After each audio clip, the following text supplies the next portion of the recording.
চাদর আনতে গেছি মায়ের। শোনো মা, তোমার বাবা আমাকে বলছে জানো তো শীতকালেতে মায়ের গায়ে চাদর দিতে হয়।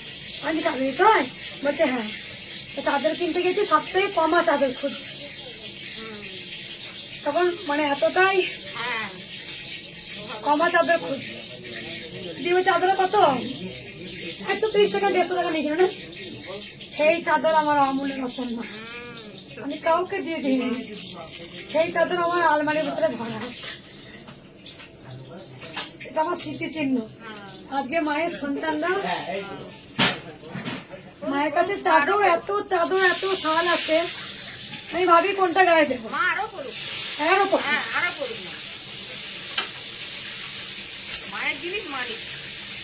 আমি মানে মা যখন এসেছিল বলে তখন মাকে আমি বকছি, অপমান করছি। কেন এলি আমার কাছে, তুই কেন এলি? তোকে আমি ভালো খাওয়াতে পারবো না? হ্যাঁ,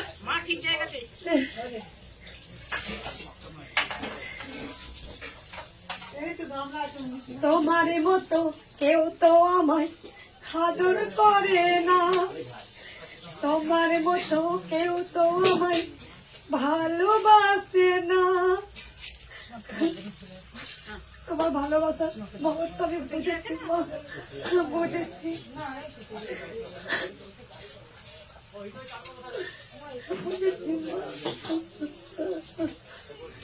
যখন আমি তোমাকে বলতাম মা গো, মা তুই কেন এলি মা, দেখো মা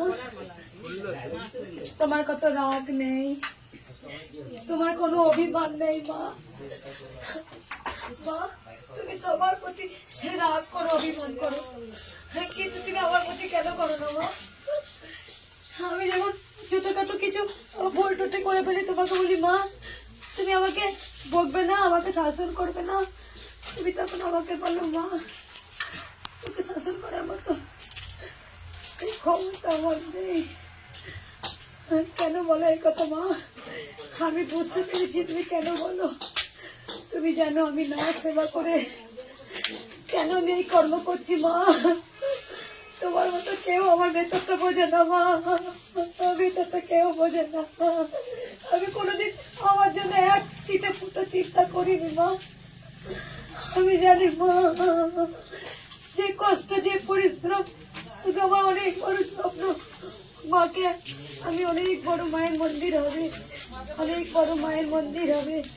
আমি তাই তুমি আমাকে বকো না মা, তাই তুমি আমাকে কোনোদিন শাসন করোনি মা।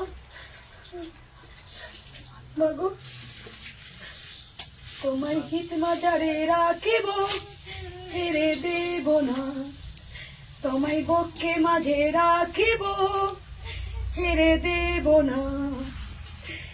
যত ঝড় আসুক, যত কষ্ট আসুক, তোমায় হিত মাঝারে রাখিব, ছেড়ে দেব না।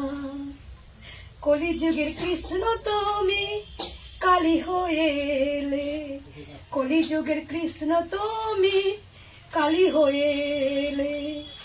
কেউ না বুঝলে তুমি বুঝেছিলে, কেউ না বুঝলেও তুমি বুঝেছিলে। আমার মঙ্গলা হিত মাজারে রাখবে, আমার মঙ্গলা হিত মাজারে রাখবে। শত কষ্ট চেপে রেখে, শত কষ্ট চেপে রেখে, এক মুখ হাসি মুখে মায়ের সন্তানের কাছে দাঁড়াবে। আমার হাসি দেখে গোটা বিশ্ব আজ মা হেসেছে, আজ মা হেসেছে। কেউ না জানলো মা আমাকে ভেতর